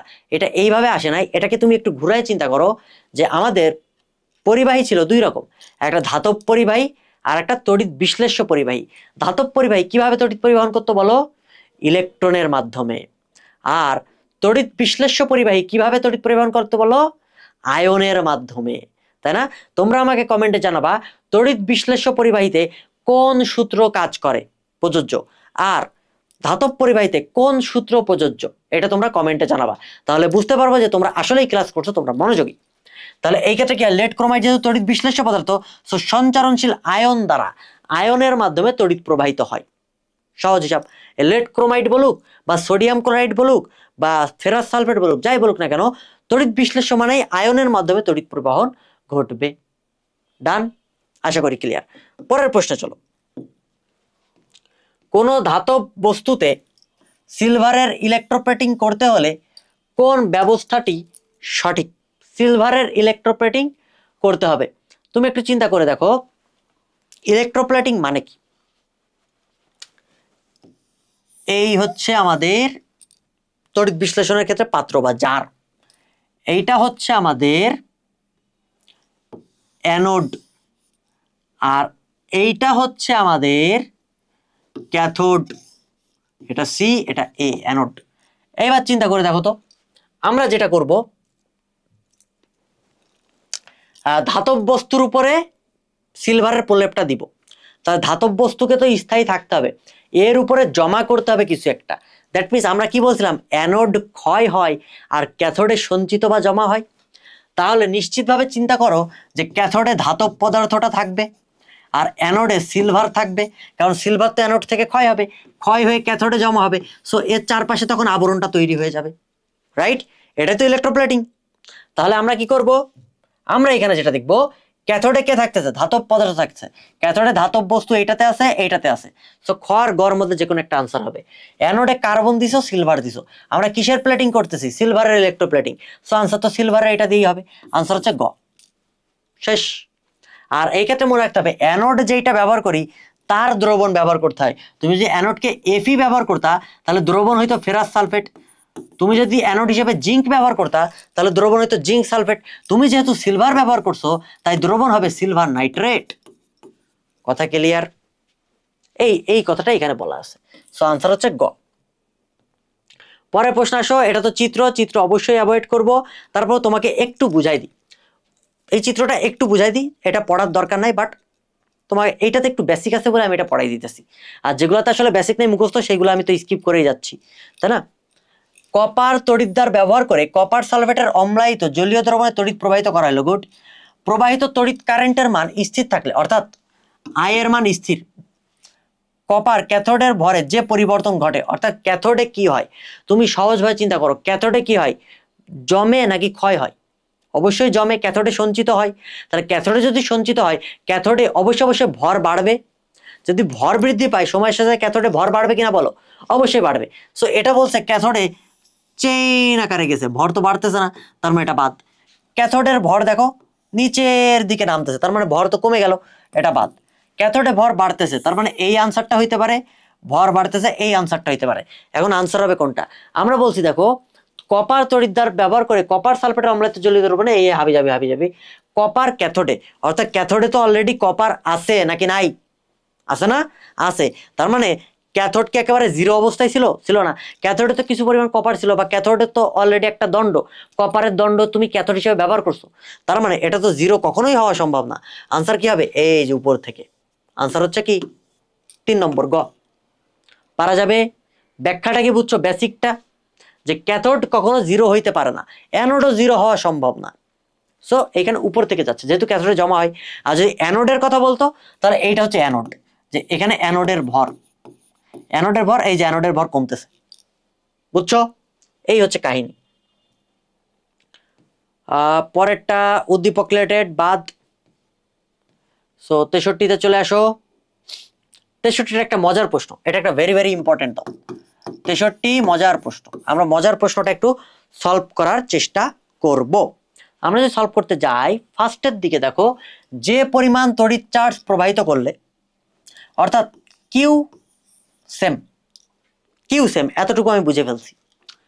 কপার সালফেট দ্রবণ থেকে ক্যাথোডে 0.3175 কপার সঞ্চিত হয়, অর্থাৎ এটা WCU বা W1 ধরতে পারো। ওই পরিমাণ তড়িৎ চার্জ, অর্থাৎ কিউ তো সেম, দেখছো একটা তড়িৎ চার্জ প্রবাহিত করছে, কিউ এইখানেও সেম বলছে। সো এটা নিয়ে তো আমার মাথা ব্যথা নাই। সিলভার নাইট্রেট দ্রবণে কত গ্রাম সিলভার ক্যাথোডে জমা হবে? সো এই ক্ষেত্রে আমার ডাব্লুটা বের করতে বলছে, W2 এর মান বা WAG সিলভারের মান। সো আমরা যদি একটু ম্যাথ দেখি, W = ZQ, কিউ তো সেম, জেড তো আলাদা বাবা। জেড যদি আলাদা হয় তার মানে W is proportional to Z। এই ক্ষেত্রে আমরা বলতে পারি W1/W2 = Z1/Z2, ঠিক কিনা? ওকে, এখন আমরা W1 বের করব। ধরে নাও W1 হচ্ছে সিলভার, তাহলে Z1 কি হবে? সিলভারের ক্ষেত্রে মুখস্থ করাইছি না, 0.001 Z1 এর মান 1 2 দুইটা 0 1। আর Z2 কপারের ক্ষেত্রে কত? কপারের ক্ষেত্রে Z2 কত? 0.303 0.1 2 303। ওকে, আর W2 এর মান তো দেওয়াই আছে, কত? 0.3175। আমরা এত কিছু বসাবো না, আমরা শুধু বসাবো 0.3। 0.3 বসাবো। এই 175 আমি বসাবো না, কারণ এটা আমি হ্যান্ড ক্যালকুলেশন করতে পারবো না, আমার কাছে তো ক্যালকুলেটর নাই। সো এটা 0.3 থাক, আর বসানোর দরকার নেই। তুমি কি এটা বুঝতে পারছো? আমরা Z1 Z2 মুখস্থ করে ফেলছি। কার কার মুখস্থ করবা? জিঙ্ক মুখস্থ করবা, কপার মুখস্থ করবা, হাইড্রোজেন মুখস্থ করবা, সিলভার মুখস্থ করবা, আর যে টাইম পাও আয়রনটা একটু মুখস্থ করে ফেলবা। এই কয়েকটা যদি জেড এর মান মুখস্থ করো, তোমার এমসিকিউতে আর কোথাও আটকাবে না। ঠিক আছে, ওকে, আমরা এখন হ্যান্ড ক্যালকুলেশন করা শুরু করি। আসো, W1 equals to 1 into 10 inverse 1 2 3, আর এটা 3 ইন্টু 10 ইনভার্স 4, আর এটা 3 ইন্টু 10 ইনভার্স 1। একটু চিন্তা করে দেখো, এই 3 কাটা, -1 আর -3 মিলে -4 হয়, এই -4 আর -4 কাটা, সো আনসার আসে 1 পয়েন্ট সামথিং হবে না? কারণ কি, তুমি তো এটা 0.3 নিছো, কিন্তু আছে কি 3175, পুরোটা নাও নাই, তার মানে 1 পয়েন্ট কিছু একটা বাড়বে, 1 পয়েন্ট সামথিং কোন একটা মান হবে।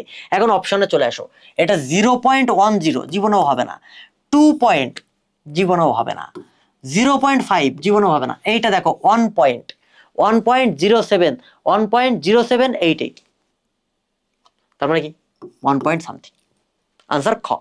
এইখানে সিলভারের মান, কপারের মান দেওয়া আছে, কারণ ওরা চাচ্ছিল তুমি Z ইকুয়ালস টু M/NF, এইভাবে Z এর মানটা বের করো। M এর মান দেওয়া আছে, N তো তুমি জানো, F তো 96,500 তুমি জানো, কিন্তু আমি ওইভাবে করিনি, আমি তো চালাক। আমি চালাক না? অবশ্যই আমি চালাক, এই কারণে আমি Z এর মান বের করছি। যারা আমার ক্লাস করবা তারাও বস হয়ে যাবা, বুঝছো? ওকে, এরপরে চলে আসো। 63 নম্বর কিন্তু অনেক ভালো একটা কোশ্চেন ছিল। ঠিক আছে, এই জিনিসটা বুঝতে পারছো কিনা বলো, যদি বুঝতে না পারো আবার কমেন্টে জানাইও, হ্যাঁ, নাহলে একটু রিভার্স করে দেখে নিবা।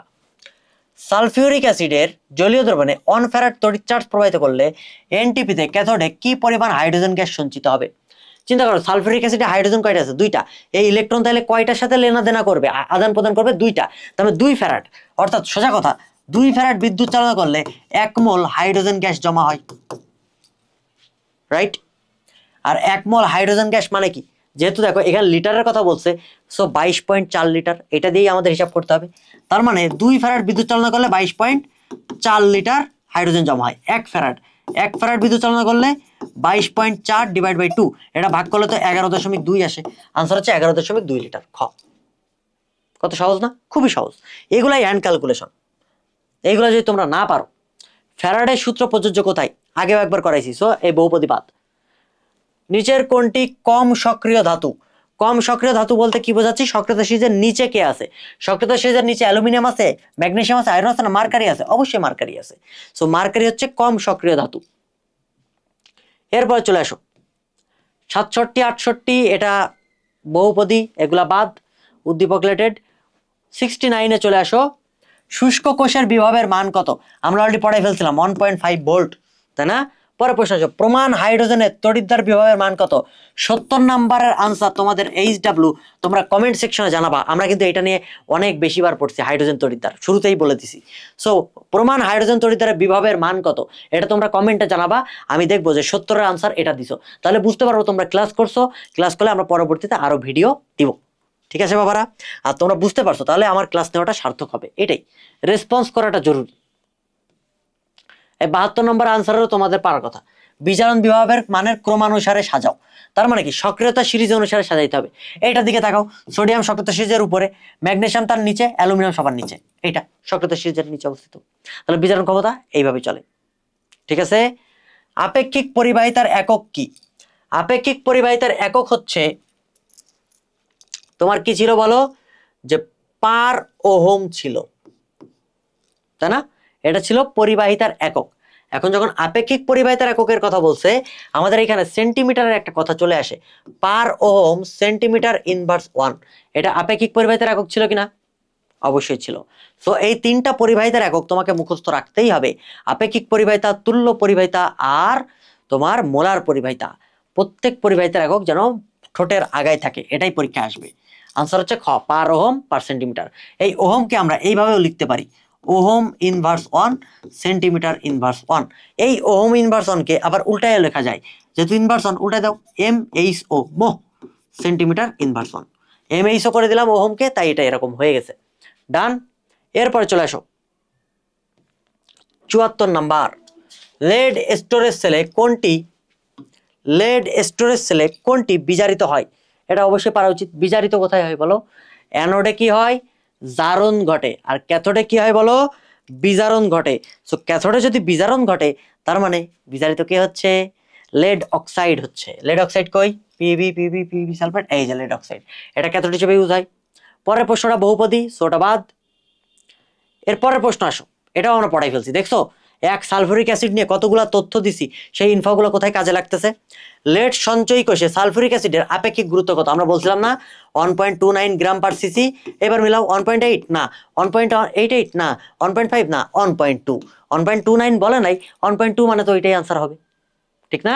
হ্যাঁ, ওকে, পরের প্রশ্নে চলো। এটা উদ্দীপক রিলেটেড বাদ, 82 নম্বরে আসো। কোন আয়নটি সহজে চার্জ মুক্ত হবে? কোন আয়নটি সহজে, অলরেডি কিন্তু আমরা বোর্ড প্রশ্নে চলে আসছি। দেখছো মেইনলি কবির স্যারের অনুশীলনী এমসিকিউ কিন্তু আমরা সলভ করানো মোটামুটি প্রায় শেষ, তারপরেও আমরা সলভ করাইতেছি, কয়েকটা বোর্ড কোশ্চেনও আমরা দেখে ফেলি।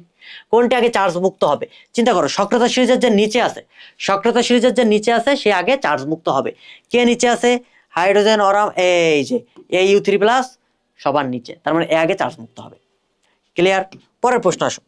এই যে ইএমএফ বের করবা, বড় মান বিয়োগ ছোট মান, তারপর কে অ্যানোড ক্যাথোড, এত তুমি পারো, এটা নিয়ে কোনো ইস্যু নাই। এটা বহুপদী বাদ। 86-তে চলে আসো। M3 সালফেট, অর্থাৎ এটা 3+ হয়, দেখেই বোঝা যাচ্ছে, রাইট? ওকে, গুড।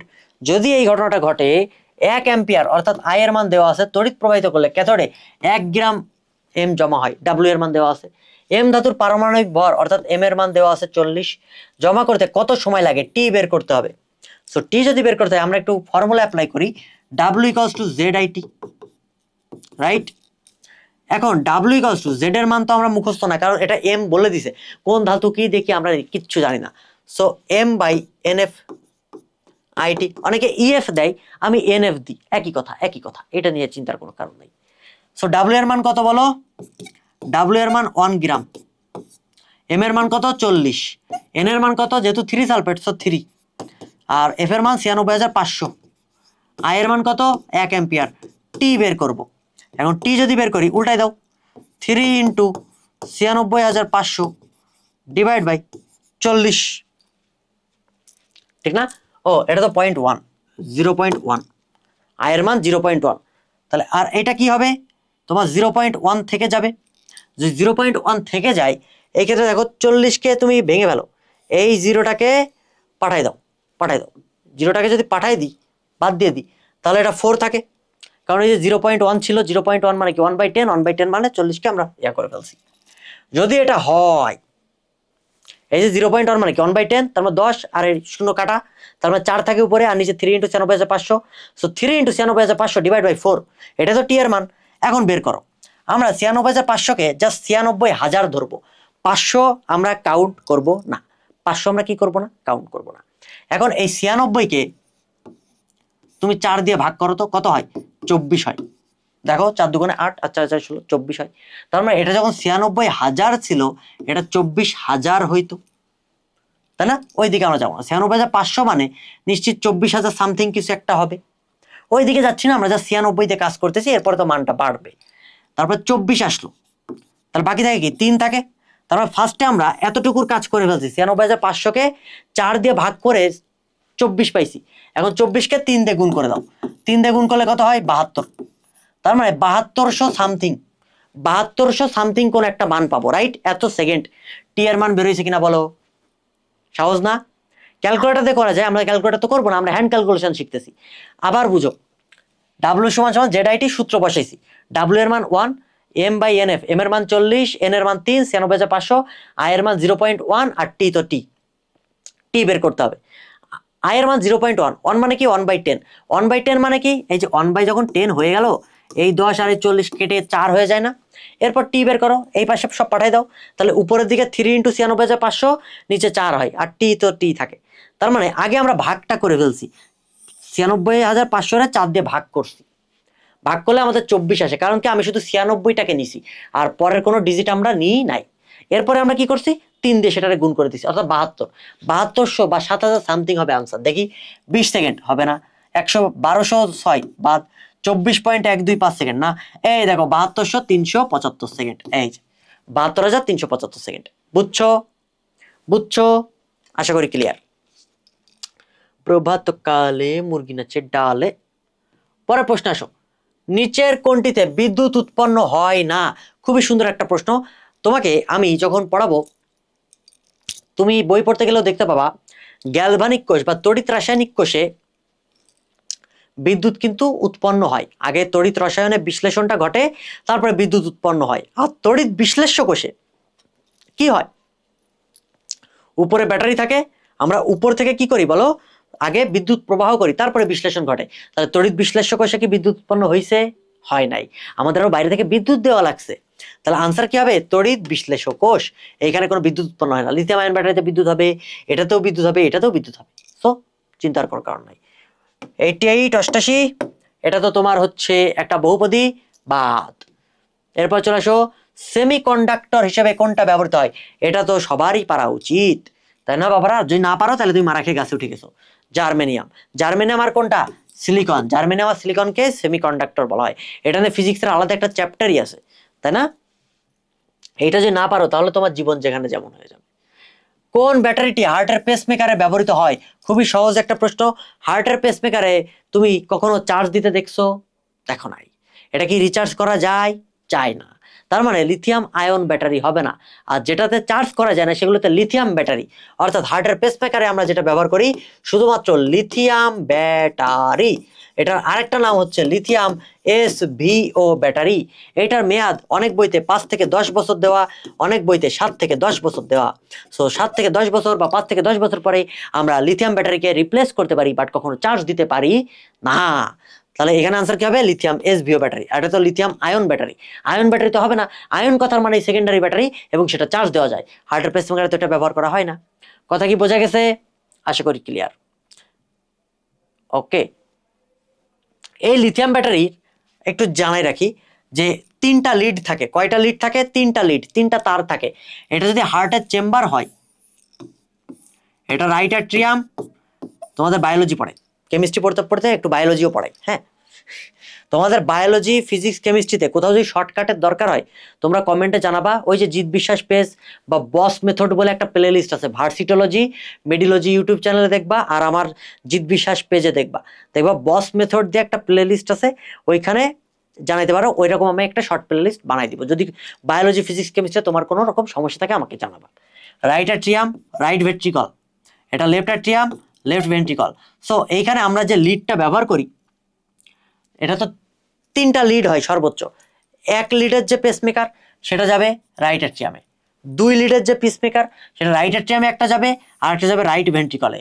3 লিডের যেটা পেসমেকার সেটা রাইট অ্যাট্রিয়ামে একটা যাবে, রাইট ভেন্ট্রিকলে একটা যাবে, আর লেফট ভেন্ট্রিকলে একটা যাবে। তাহলে যায় না কোনটাতে? লেফট অ্যাট্রিয়ামে যায় না। কিন্তু এটা কিন্তু পরীক্ষায় আসবে বায়োলজিতে, এখানে আসবে না, বায়োলজিতে আসবে, তাও পড়াই ফেললাম।